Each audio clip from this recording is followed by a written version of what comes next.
Hello everyone, स्वागत है आप सभी का एक बार फिर से आपके अपने YouTube channel one day exam study platform पे। मैं दीर्घा स्वागत करती हूँ आप सभी का।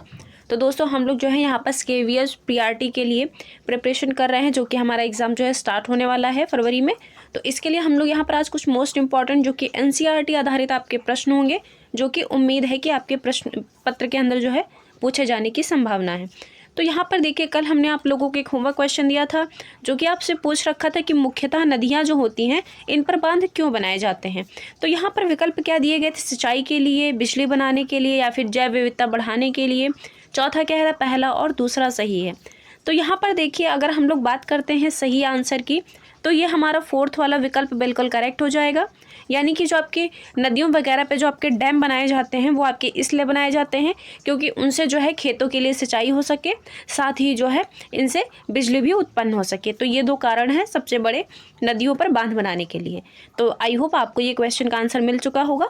चलते हैं आज की क्लास की तरफ, और हम लोग यहाँ से देखेंगे आज की सीरीज़ कि आपके किस किस तरह से क्वेश्चन जो है वो पूछने की संभावना है एग्जाम के अंदर।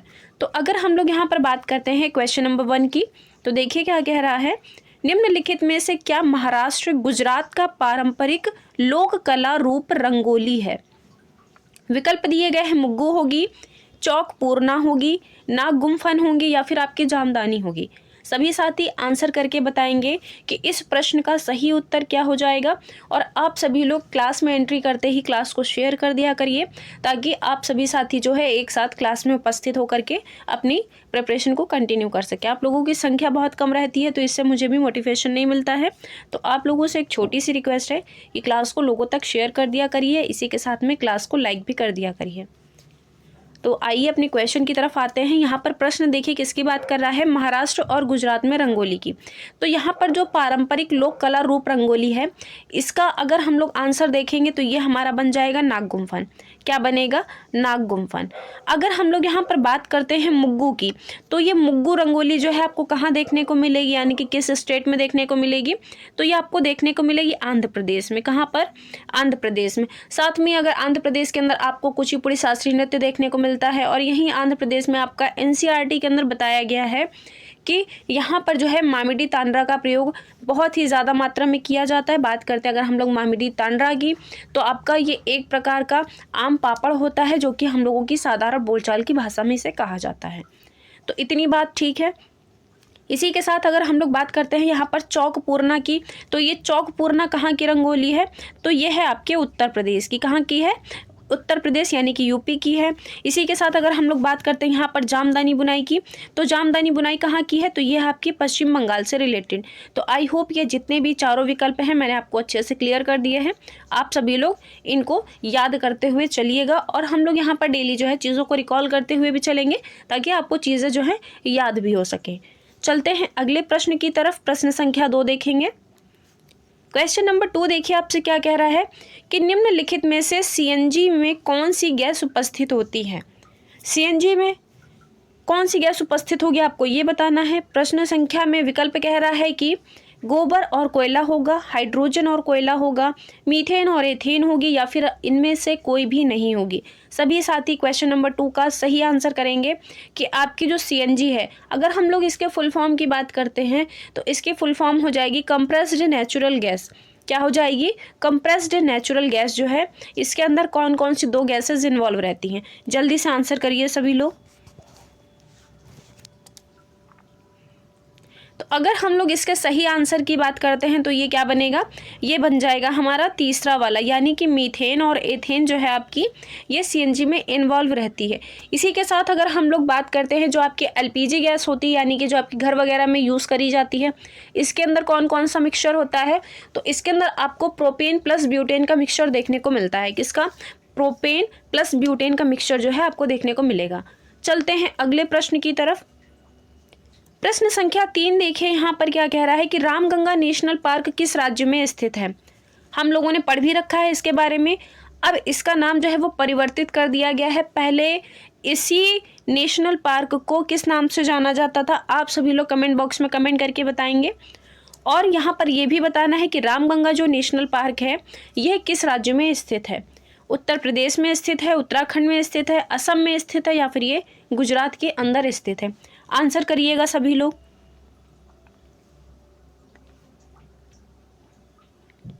तो यहाँ पर अगर हम लोग सही आंसर की बात करेंगे तो ये हमारा बन जाएगा उत्तराखंड। क्या बनेगा? उत्तराखंड बन जाएगा। देखिए अगर हम लोग उत्तराखंड की बात करते हुए चलते हैं तो यहाँ पर देखिए एक तो बच्चे स्कूल आने जाने के लिए ट्रॉली का प्रयोग करते हैं। क्या करते हैं? ट्रॉली का प्रयोग करते हैं। और यहीं उत्तराखंड में आपको काफ़ी सारे मंदिर भी देखने को मिलते हैं। अगर हम लोग मंदिरों की बात करते हैं तो आपको यहाँ पर केदारनाथ जो है देखने को मिलेगा। कौन सा मिलेगा? जो आपका केदारनाथ मंदिर है ये आपको यहाँ देखने को मिलेगा। साथ ही साथ यहाँ पर बद्रीनाथ आपको देखने को मिलेगा। काफ़ी सारे मंदिर जो हैं यहाँ पर आपको देखने को मिलेंगे। तो इनको भी याद रखते हुए चलिएगा। मान लीजिए अगर मंदिरों से प्रश्न पूछेगा तो भी आपको पता होना चाहिए। चलते हैं असम की तरफ। तो असम के अंदर क्या याद रखना है? आप सभी को पता है कि असम के अंदर आपका बिहू फेस्टिवल मनाया जाता है। बिहू के साथ यहाँ पर जो बिहू होता है ये भी 3 प्रकार का बिहू होता है। एक आपका कटी बिहू हो गया, रंगोली बिहू हो गया, इसी के साथ भोगली बिहू हो गया। तो ये 3 तरह के बिहू जो है जब आपके नए चावल की नए धान की जब फसल आती है उस टाइम पे ये फेस्टिवल जो है वहाँ पर सेलिब्रेट किया जाता है। साथ में ही असम के अंदर बांस से बने जो घर होते हैं उसका प्रयोग वहाँ पर किया जाता है रहने के लिए। किससे? बांस से जो बने घर होते हैं वो वहाँ पर प्रयोग किए जाते हैं। तो इसको भी याद रखिएगा। इसी के साथ अगर हम लोग बात करते हैं यहाँ पर नृत्य की तो यहाँ पर आपका शास्त्रीय नृत्य सत्रिया होता है। और असम के अंदर आपको यहाँ पर एक प्रकार का मंदिर भी देखने को मिलता है। अगर हम लोग मंदिर की बात करते हैं तो यहाँ पर कामाख्या माता मंदिर स्थित है। कौन सा? कामाख्या माता मंदिर स्थित है। साथ में ही असम के अंदर आपको कई सारे नेशनल पार्क भी देखने को मिलेंगे, जैसे कि आपका नामेरी हो गया, मानस हो गया, देहिंग पटकाई हो गया जो कि अभी आपका नया बना था, और इसी के साथ जो कांजीरंगा है ये आपका बहुत ही पुराना है। तो इन सब चीज़ों को याद रखते हुए चलिएगा। बढ़ते हैं अगले प्रश्न की तरफ। प्रश्न संख्या 4 देखेंगे। कह रहा है कि निम्नलिखित में से किस बीमारी में कपकपी के साथ तेज बुखार जिसका इलाज सिनकोना पेड़ की छाल से किया जाता है? यानी कि ऐसी कौन सी बीमारी है जिसके अंदर जो है सिनकोना पेड़ की जो छाल है इसका प्रयोग किया जाता है? क्या ये चिकनगुनिया है, हैजा है, मलेरिया है, या फिर आपका डेंगू हो जाएगा? आंसर करके बताएंगे सभी साथी इस प्रश्न का सही उत्तर क्या होगा।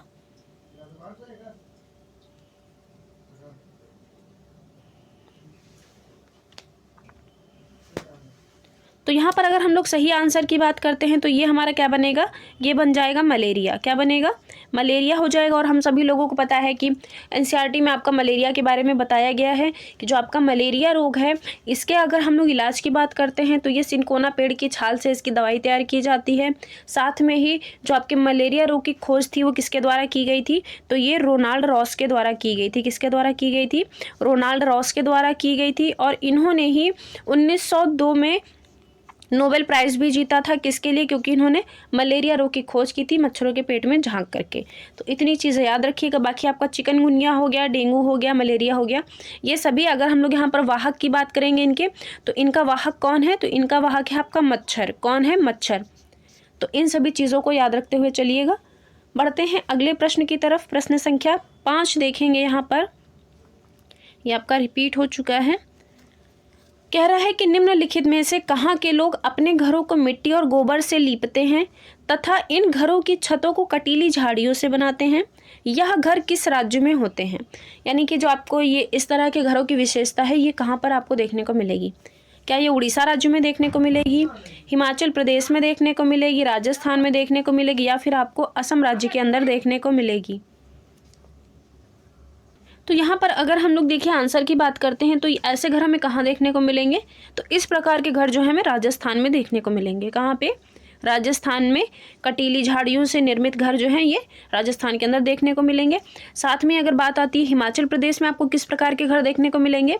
तो हिमाचल प्रदेश के अंदर आपको पत्थर इसी के साथ जो लकड़ी होती है इनके द्वारा निर्मित घर आपको वहाँ पर देखने को मिलेंगे। साथ में अगर हम लोग असम की बात करते हैं तो असम के अंदर क्या होता है?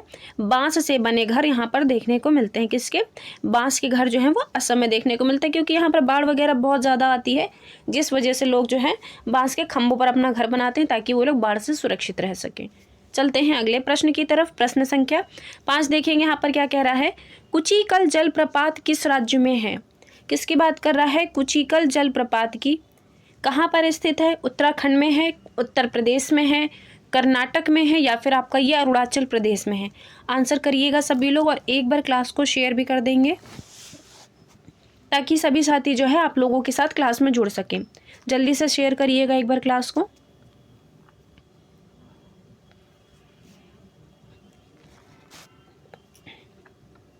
तो देखिए अगर हम लोग यहाँ पर बात करते हैं कुचिकल जलप्रपात की, तो ये जलप्रपात कहाँ स्थित है? ये स्थित है आपका कर्नाटक राज्य में। कहाँ पे? कर्नाटक राज्य में। साथ में ही अगर हम लोग बात करते हैं कर्नाटक के अंदर, तो यहाँ पर यक्षगान जो लोकगीत है वो बहुत प्रसिद्ध है। और यहीं कर्नाटक में आपका बन्नेरघट्टा राष्ट्रीय उद्यान है। कौन सा? बन्नेरघट्टा राष्ट्रीय उद्यान स्थित है। इसी के साथ आपका यहाँ पर एक राष्ट्रीय उद्यान और देखने को मिलता है, जो कि है आपका अंशी राष्ट्रीय उद्यान। कौन सा? अंशी राष्ट्रीय उद्यान जो है ये भी आपको यहीं देखने को मिलेगा। साथ में ही अगर हम लोग बात करते हैं, यहाँ पर उत्तराखंड के बारे में डिस्कस कर लिया था। अगर हम लोग उत्तर प्रदेश में जलप्रपात की बात करते हैं, तो यहाँ पर आपको कौन सा जलप्रपात देखने को मिलेगा? तो यहाँ पर आपको जो जलप्रपात देखने को मिलेगा वो मिल जाएगा सहस्त्रधारा जलप्रपात। कौन सा? सहस्त्रधारा जलप्रपात आपको यहाँ पर देखने को मिलेगा। साथ में ही उत्तर प्रदेश के अंदर जो लोग हैं, इन्हें कौन से फूलों की सब्ज़ी खाना पसंद है? तो इन्हें कचनार के फूलों की सब्ज़ी खाना बहुत पसंद है। साथ में ही उत्तर प्रदेश के अंदर आपका चिकन कढ़ाई बहुत प्रसिद्ध है। तो इसको याद रखिएगा, क्योंकि ये मोस्ट इंपॉर्टेंट सभी प्रश्न होंगे आप लोगों के लिए, क्योंकि इनकी संभावना रहती है पेपर में बनने की। अगर यहाँ पर आती है अरुणाचल प्रदेश की, तो अरुणाचल प्रदेश में भी आपको एक जलप्रपात देखने को मिलता है, जिसका नाम क्या है? तो इसका नाम है सिकरी जलप्रपात। क्या है? सिकरी जलप्रपात है। यह आपको अरुणाचल प्रदेश में देखने को मिलेगा। तो इसको याद रखते हुए चलेंगे। मैंने चारों विकल्प आपके अच्छे से क्लियर कर दिए हैं। बढ़ते हैं अगले प्रश्न की तरफ। प्रश्न संख्या 6 देखेंगे। कह रहा है कि निम्नलिखित में से कौन सा विकल्प जड़ों का समूह सही होगा? गाजर आपकी मूसला जड़ है, या फिर अदरक आपकी मूसला जड़ है, तरोई मूसला जड़ है, या फिर आपका मक्का जो है वो मूसला जड़ है? आंसर करिएगा सभी लोग प्रश्न संख्या 6 के लिए। बताएंगे कि इस प्रश्न का सही उत्तर क्या होगा।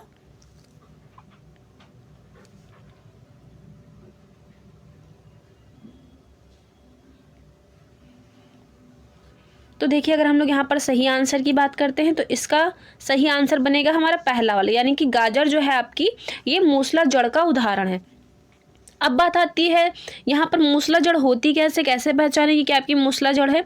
तो देखिए आप लोगों ने रेडिस और इसी के साथ कैरेट वगैरह जो है देख रखी होंगी, तो उसमें कुछ इस तरह से आपकी जड़ें निकली हुई दिखाई देती हैं। तो अगर हम लोग इस तरह की जड़ों की बात करते हैं, तो यही जड़ें जो हैं आपकी ये मूसला जड़ का उदाहरण होती हैं। कौन सी जड़ का उदाहरण होती हैं?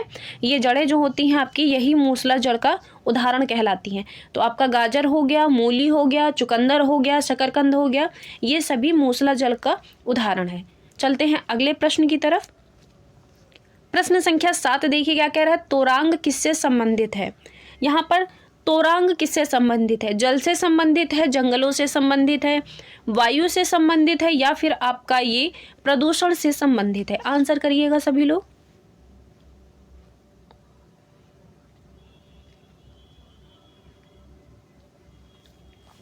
तो यहाँ पर देखिए किसकी बात की गई है? तोरांग की। तो तोरांग आपका संबंधित है किससे? जंगलों से। किससे संबंधित है? जंगलों से संबंधित है। अगर हम लोग बात करते हैं तोरांग किसकी भाषा में कहा जाता है, तो ये जो झारखंड के लोग हैं, कहाँ के लोग? जो झारखंड के स्थायी निवासी हैं, वो लोग जंगलों को क्या कहते हैं? तोरांग कहते हैं। साथ में ही अगर भाषा की बात कर दें हम लोग, तो यहाँ पर वो लोग भाषा को क्या कहते हैं? तो यहाँ पर भाषा जो है उनकी वो है कुड़ुक भाषा। कौन सी? कुड़ुक भाषा है। तो वो लोग इसका प्रयोग करते हैं। और आप सभी को पता है, अगर आपके एटमॉस्फेयर में अगर सबसे ज़्यादा वायु प्रदूषण हो जाता है, तो उसको किससे पहचाना जाता है? तो वो आपका एकमात्र उदाहरण है लाइकेन का। जब लाइकेन की मुरझाने लगते हैं आपके, तब एटमॉस्फेयर में पता चल जाता है कि आपका प्रदूषण काफ़ी ज़्यादा बढ़ चुका है एटमॉस्फेयर के अंदर। चलते हैं अगले प्रश्न की तरफ। प्रश्न संख्या 8 देखेंगे। कह रहा है कि निम्नलिखित में से किस राज्य या केंद्र शासित प्रदेश में सबसे कम वर्षा होती है? यहाँ पर सबसे कम वर्षा आपसे पूछा गया है, तो आपको उसी परिप्रेक्ष्य में अपना आंसर भी बताना है। विकल्प दिए गए हैं, लेह होगा, दार्जिलिंग होगा, या फिर आपका मासिन राम होगा। चौथा कह रहा है इनमें से सभी हो जाएंगे। आंसर करके बताएंगे सभी लोग कि प्रश्न संख्या 8 का सही उत्तर क्या होगा।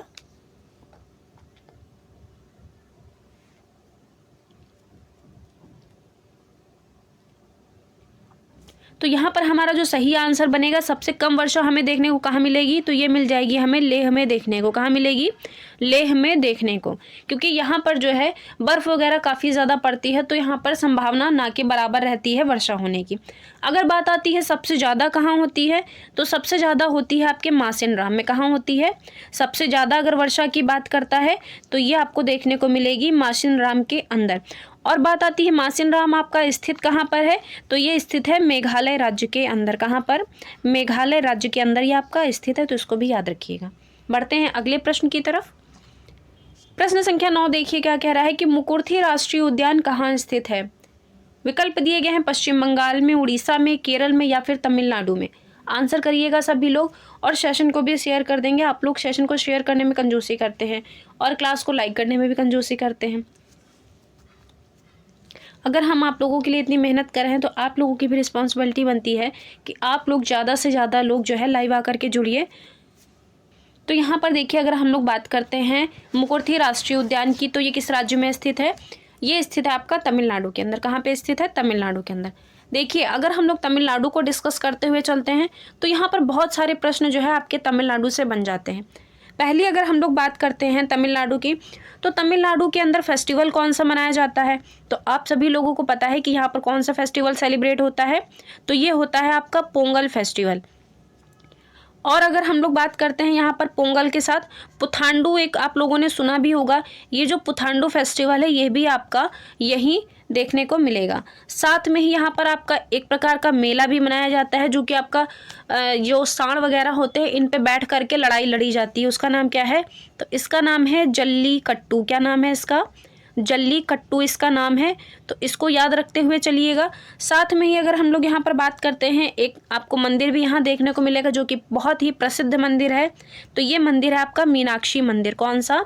मीनाक्षी मंदिर है, वो भी आपका यहीं पर स्थित है। और ये किस नदी के किनारे स्थित है, ये भी आपको पता होना चाहिए। तो ये स्थित है आपका वैगई नदी के किनारे। कहाँ पर? वैगई नदी के किनारे पर स्थित है। और ये पड़ता कहाँ पे? तो ये पड़ता है तमिलनाडु के मदुरई में। तो इतनी सारी चीज़ें देखिए आपको तमिलनाडु के बारे में बहुत ही अच्छे से पता होनी चाहिए।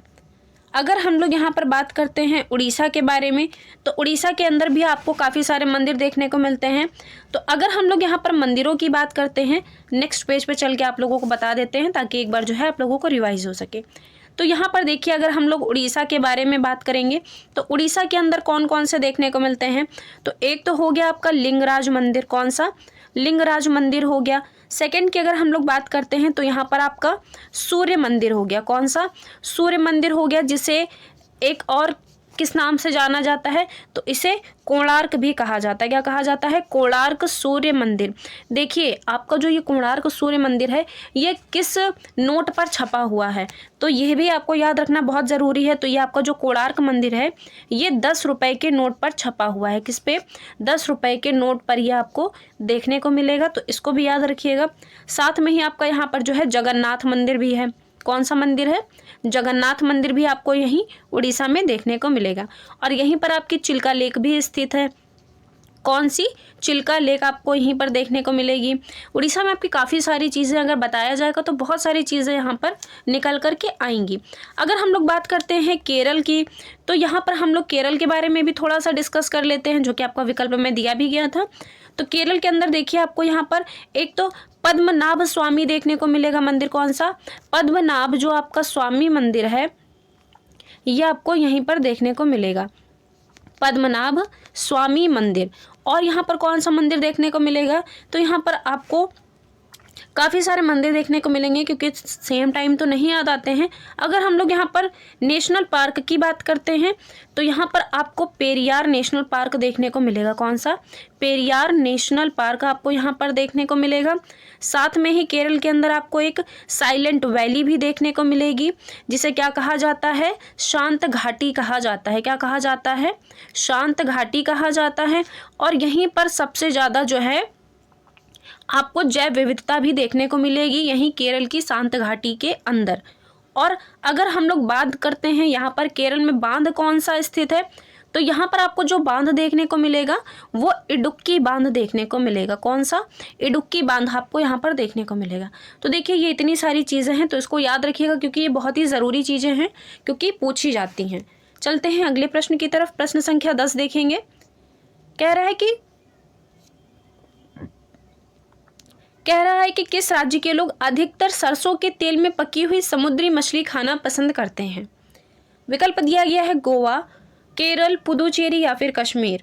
आंसर करिएगा सभी लोग।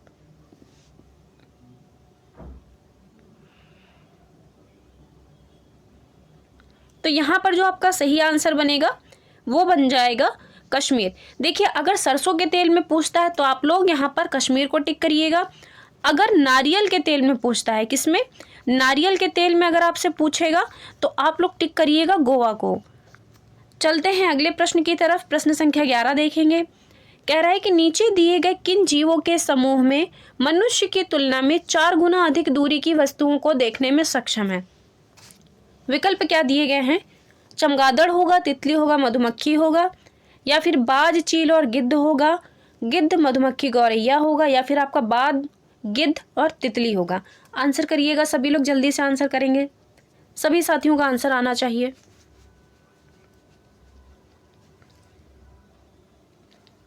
तो यहाँ पर देखिए अगर हम लोग सही आंसर की बात करेंगे तो ये सिंपल सा हमें दिखाई दे रहा है। बाज, चील और गिद्ध जो है ये मनुष्य की तुलना में 4 गुना अधिक दूरी तक चीज़ों को देख पाते हैं। बात आती है 6 गुना कौन कौन देख सकता है? तो 6 गुना दूरी पे आपका जैसे चीता हो गया, चीता के साथ आपका शेर वगैरह हो गए, तो ये सभी जो हैं ये 6 गुना अधिक दूरी तक चीज़ों को देख सकते हैं। चलते हैं अगले प्रश्न की तरफ। प्रश्न संख्या 12 देखेंगे। कह रहा है कि केंद्रीय प्रदूषण नियंत्रण बोर्ड के अनुसार आवासीय क्षेत्र में ध्वनि का मानक कितना है? यानी कि जो आपके आवासीय क्षेत्र होते हैं जहाँ पर आप लोग रहते हैं, तो वहाँ पर जो है ध्वनि का कितना मानक निर्धारित किया गया है केंद्रीय प्रदूषण नियंत्रण बोर्ड के द्वारा? बताएंगे सभी लोग।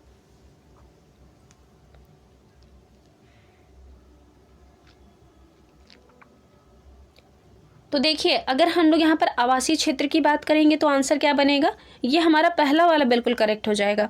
यानी कि 55 से 45 डेसिबल मानक जो है आपका ये निर्धारित किया गया है आवासीय क्षेत्रों के लिए।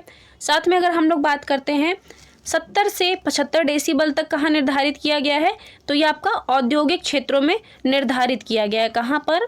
औद्योगिक जो क्षेत्र होते हैं आपके वहाँ पर जो है इन्हें निर्धारित किया गया है। साथ में अगर हम लोग बात करते हैं 50 से 40 डेसिबल कहाँ निर्धारित किया गया है? तो 50 से जो 40 डेसिबल है आपका ये शांत क्षेत्रों में आपका निर्धारित किया गया है। कहाँ पर? जो आपके शांत क्षेत्र होते हैं वहाँ पर इसे निर्धारित किया गया है। बात आती है 65 से 55 डेसिबल की, तो 65 से 55 कहाँ पर निर्धारित किया गया है? तो ये आपके जो व्यापारिक क्षेत्र होते हैं, कौन से क्षेत्र? जो आपके व्यापारिक क्षेत्र होते हैं यहाँ पर 65 से 55 डेसिबल निर्धारित किया गया है। तो ये चारों ही बहुत ज़रूरी हैं, इनको भी आप लोग अच्छे से याद कर लीजिएगा। बढ़ते हैं अगले प्रश्न की तरफ। प्रश्न संख्या 13 देखिए क्या कह रहा है। पारिस्थितिक तंत्र में ऊर्जा का पिरामिड सदैव कैसा होता है? ध्यान रखिएगा क्या पूछ रहा है। ऊर्जा का पिरामिड आपसे पूछ रहा है, तो ये कैसा होता है? रैखिक होगा यानी कि सीधा हो जाएगा, उल्टा होगा यानी कि कुछ इस तरह से, सीधा होगा यानी कि कुछ इस तरह से। तो आंसर करके बताएंगे सभी लोग।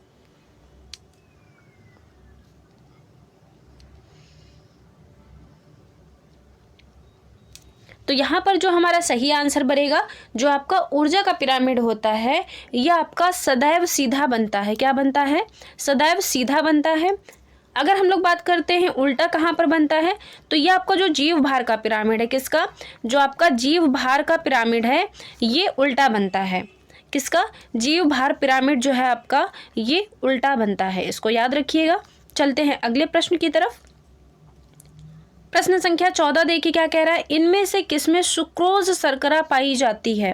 किसकी बात कर रहा है? सुक्रोज शर्करा की। दूध में मिलेगी, गन्ने में मिलेगी, संतरा में मिलेगी, या फिर आपको शहद में देखने को मिलेगी? आंसर करिएगा सभी लोग प्रश्न संख्या 14 के लिए।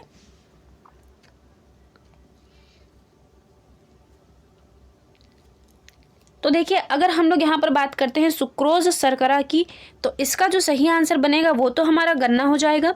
लेकिन अगर हम लोग दूध की बात करते हैं तो दूध के अंदर आपको कौन सी शर्करा देखने को मिलेगी? तो यहाँ पर हमें जो शर्करा देखने को मिलेगी वो हो जाएगी लैक्टोज शर्करा। कौन सी? लैक्टोज शर्करा है, ये आपको दूध में दिखाई देगी। बात आती है संतरे के बारे में, यानी कि जिसे नारंगी भी कहा जाता है। तो संतरे के अंदर आपको कौन सी शर्करा देखने को मिलेगी? तो इसके अंदर भी आपको फ्रक्टोज शर्करा देखने को मिलेगी। कौन सी? फ्रक्टोज शर्करा आपको संतरे के अंदर देखने को मिलेगी। बात आती है अगर शहद की, तो शहद के अंदर आपको कौन सी शर्करा देखने मिलेगी? तो इसके अंदर भी आपको फ्रक्टोज शर्करा देखने को मिलेगी। तो इतनी चीज़ें याद कर लीजिए, क्योंकि ये भी बहुत ज़रूरी, शर्करा वगैरह भी आपसे लगभग पूछता है। चलते हैं अगले प्रश्न की तरफ। प्रश्न संख्या 15 देखेंगे।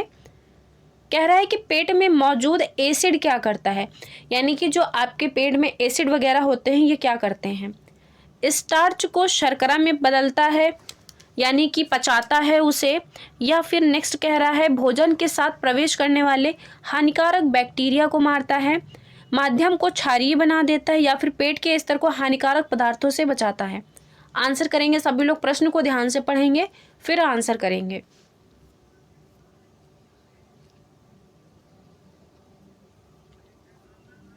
तो यहाँ पर देखिए, अगर हम लोग बात करते हैं जो आपका पेट में जो एसिड रहता है वो क्या करता है, तो ये भोजन के साथ आपके जितने भी जो बैक्टीरिया अंदर चले जाते हैं उनको ये मार देता है। क्या करता है? जितने भी हानिकारक बैक्टीरिया होते हैं ये उनको मारने का कार्य करता है।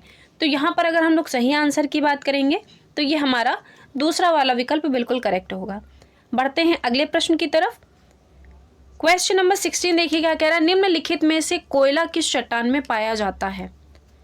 कह रहा है परिवर्तित चट्टान में, आग्नेय चट्टान में, परतदार चट्टान में, या फिर इनमें से सभी। आंसर करिएगा सभी लोग।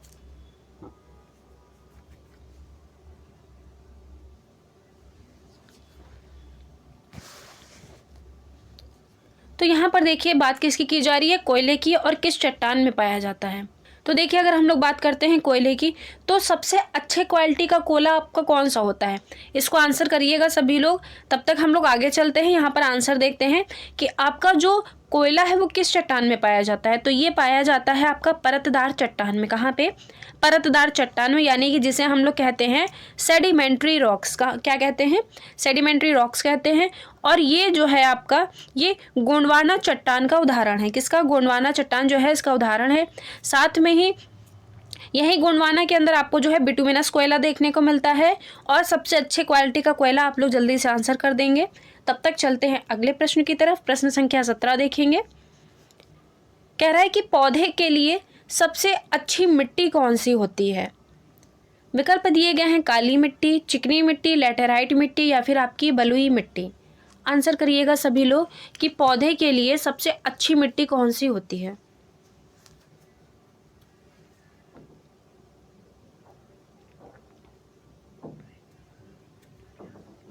तो अगर हम लोग बात करते हैं इस प्रश्न के उत्तर की, तो ये हमारा बन जाएगा तीसरा वाला, यानी कि जो लैटेराइट मृदा है आपकी, ये पौधे के लिए सबसे अच्छी मिट्टी होती है। साथ में बात करते हैं कि ये आपको देखने पे कहाँ पर मिलेगी आपको, तो जहाँ पर आपका लगभग 200 से 250 सेंटीमीटर जो वर्षा होती है ये वहाँ पर आपको देखने को मिलेगी। कहाँ पर देखने को मिलेगी? जहाँ पर आपको 200 से लेकर के 250 सेंटीमीटर तक की वर्षा होगी वहाँ पर ही आपको देखने को मिलेगी। चलते हैं अगले प्रश्न की तरफ। प्रश्न संख्या 18 देखिए क्या कह रहा है। जाइलम और फ्लोएम किस प्रकार के ऊतक हैं? आप लोगों ने सुना भी होगा इसके बारे में कि जाइलम क्या होते हैं, फ्लोएम क्या होते हैं। तो देखिए जाइलम क्या करता है, तो जाइलम का कार्य होता है पौधों को जल पहुंचाना, यानी कि पौधे की जितनी भी कोशिकाएं हैं उनको जल पहुंचाना। फ्लोएम क्या करता है, तो फ्लोएम करता है फूड को, क्या करता है, ये फूड को पहुंचाने का कार्य करता है पेड़ों के अंदर। तो वही आपको बताना है कि ये जो जाइलम और फ्लोएम आपके ऊतक हैं ये क्या करते हैं। जटिल अस्थायी पौधे के ऊतक हैं, सरल स्थायी पौधे के ऊतक हैं, मेरिस्टेमेटिक ऊतक हैं, या फिर ये जटिल स्थायी पौधे के ऊतक हैं। आंसर करिएगा।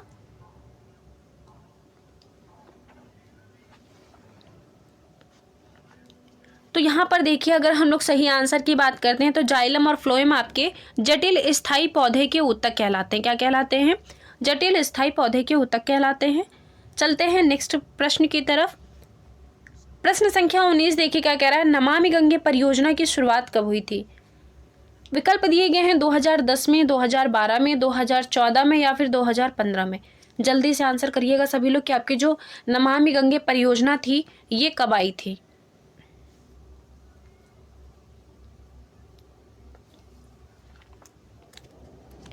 तो यहाँ पर देखिए, अगर हम लोग सही आंसर की बात करेंगे तो ये हो जाएगा हमारा 2014 में हमारी नमामि गंगे परियोजना आई थी। अगर हम लोग इसके उद्देश्य की बात करते हैं तो हमारी जो गंगा नदी है इसके संरक्षण की बात जो है इस प्रोजेक्ट के अंदर की गई थी प्रधानमंत्री मोदी जी के द्वारा, कि हमारी जो गंगा इतने टाइम इतनी प्रदूषित हो रही है, जिसमें तरह तरह के कचरे बहाए जाते हैं, तो इसको स्वच्छ रखने का कर्तव्य जो है हम सभी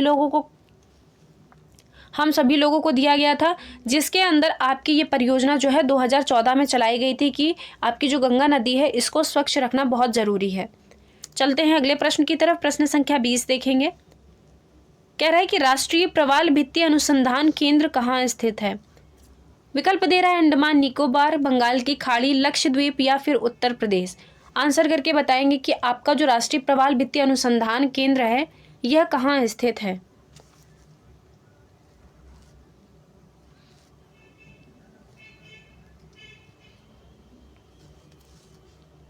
तो देखिए, अगर हम लोग सही आंसर की बात करते हैं तो ये हमारा बन जाएगा क्या, अंडमान निकोबार।